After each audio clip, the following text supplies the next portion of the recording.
Welcome once again, my friends, and thank you for stopping by to listen to an old storyteller. Today we have three Filipino tales, and the title of the first story is The Striped Blanket. Three Tinguian once went to the mountains to hunt deer. They took their blankets with them, for they expected to be gone several days, and the nights in the mountains are cold.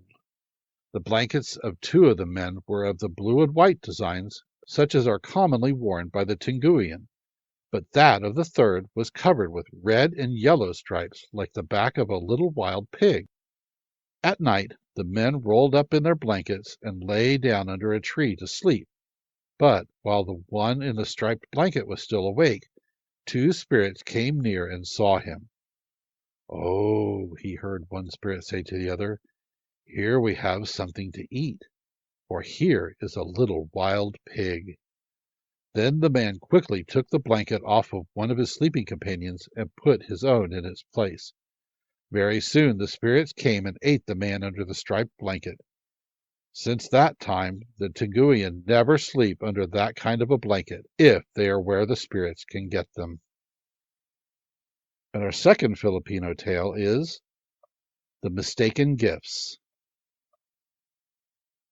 When Saigon was about 8 years old, his parents began looking for a girl who would make a suitable wife.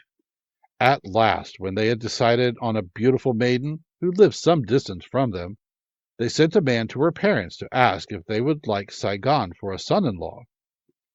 Now, when the man arrived at the girl's house, the people were all sitting on the floor eating periwinkle, and as they sucked the meat out of the shell, they nodded their heads. The man, looking in at the door, saw them nod, and he thought they were nodding at him. So he did not tell them his errand, but returned quickly to the boy's parents and told them that all the people at the girl's house were favorable to the union. Saigon's parents were very much pleased that their proposal had been so kindly received, and immediately prepared to go to the girl's house to arrange for the wedding. Finally, all was ready, and they started for her house, carrying with them as presents for her parents 2 carabao, 2 horses, 2 cows, 4 iron kettles, 16 jars of basi, 2 blankets, and 2 little pigs.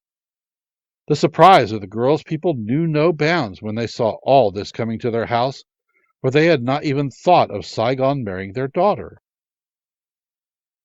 And the third Filipino tale is The Alligator's Fruit.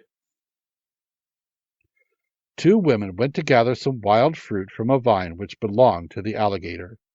"You must be careful not to throw the rind with your teeth marks on it where the alligator can see it," said one of the women to the other as they sat eating the fruit.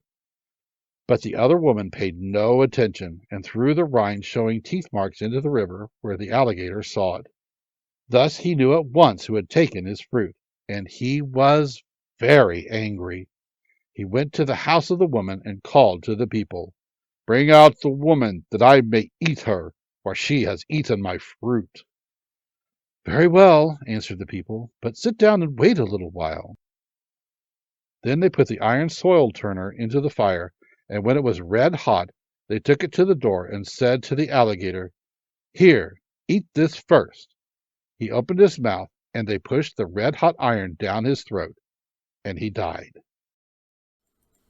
Thank you once again for listening to this story. If you enjoyed this story, please press that like button. Also, please help an old storyteller out by subscribing to my channel. The next story will be posted in a few days, so until then, may your story continue to be a good one.